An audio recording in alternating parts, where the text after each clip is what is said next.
23 मई को केंद्र की मोदी सरकार के 1 साल के दूसरे कार्यकाल के दौरान मोदी सरकार की कई उपलब्धियां रही हैं, लेकिन अब आगे कई चुनौतियां भी हैं।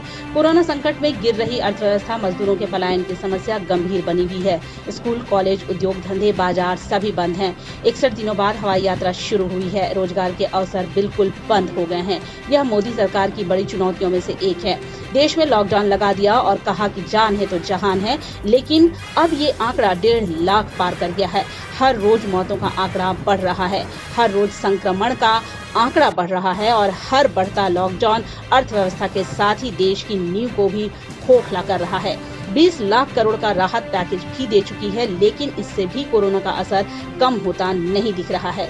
देश का कोई भी सेक्टर इससे अछूता नहीं है और कोरोना से निपटते हुए इन सेक्टर्स को पटरी पर लाना प्रधानमंत्री मोदी के लिए उनके करियर की शायद सबसे बड़ी चुनौती है।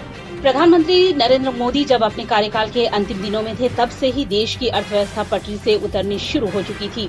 जीडीपी का आंकड़ा लगातार गिरता जा रहा था, ये अब भी गिरता जा रहा है।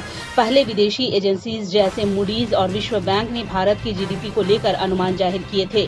रिजर्व बैंक के गवर्नर शक्तिकांत दास ने भी आधिकारिक तौर पर कह दिया है कि भारत की जीडीपी निगेटिव हो सकती है।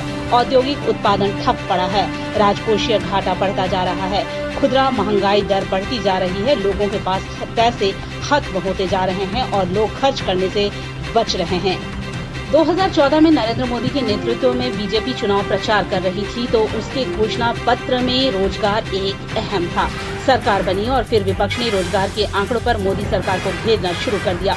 मोदी सरकार के पहले कार्यकाल के आखिरी दिनों में केंद्रीय सांख्यिकी संगठन के हवाले से कहा गया है कि देश में बेरोजगारी पिछले 45 साल में सबसे ज्यादा है। कोयला वाले घरों को रोशन तो करते ही हैं, बच्चों का भविष्य भी संवारते हैं।